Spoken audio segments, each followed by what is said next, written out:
Ladies and gentlemen, so Valve has finally done it. They've raised the price of the Steam Deck $240 for the 512 gig model, and they raised it $300 for the 1 terabyte version of the same Steam Deck that you probably bought 5 or 6 years ago. Now, granted, the OLED model has not been out quite that long. However, you cannot buy the LCD model anymore. You can only buy the OLED model. Now, the Steam Deck is a marvelous piece of hardware. It feels really good in the hand. However, a new challenger came out in October 2025 that challenged this, and they even curved the outside of it, so it's a lot easier to use the R trigger. Obviously, with the Steam Deck, you can get used to it, but the ergonomics on the Xbox Ally X, I feel, is a little bit better, especially for the triggers. It's a little bit difficult using the Steam Deck with the trigger, so if you're playing FPS games, it might not be as big of a deal, but if you're playing fighters, it could be. Now, with that said, until this device, the Xbox Ally X, gets increased in price, which currently is $999, I cannot recommend a Steam Deck. The only way I would even give it any sort of praise is if the OLED anti-glare screen works good outside.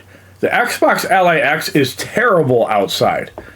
And if there's any sort of sunlight, this is not very usable. However, the Steam Deck, if the OLED model works outside, I don't have one. I have a LCD version. But if the OLED one actually works outside, and you can see all the glare on this, probably even more so than the Ally, I can't recommend it. I can't recommend it at $949 as long as the Xbox Ally X exists at $999. And I feel that Valve priced themselves out because of the shortages. I get there's a RAM shortage. I get there's a storage shortage. Hell, Nintendo even increased their Nintendo Switch to $50.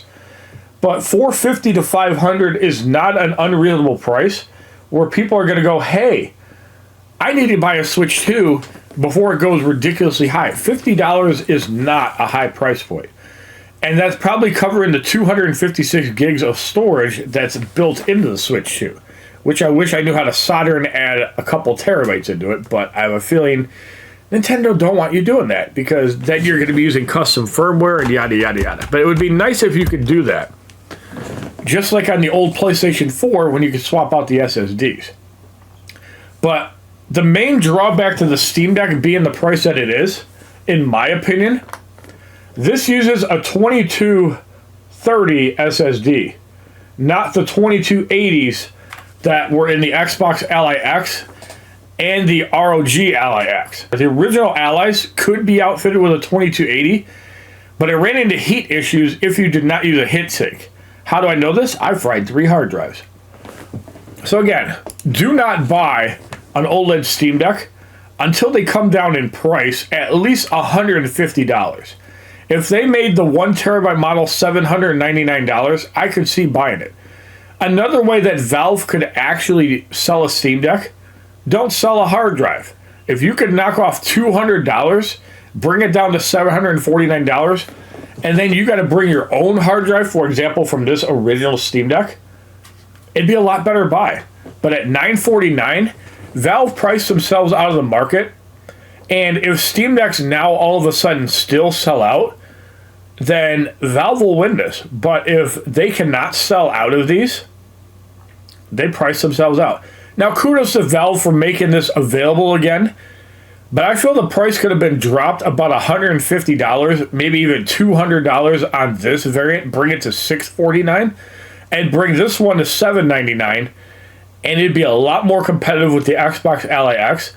Until that device goes to $1,500, I cannot recommend a Steam Deck at all.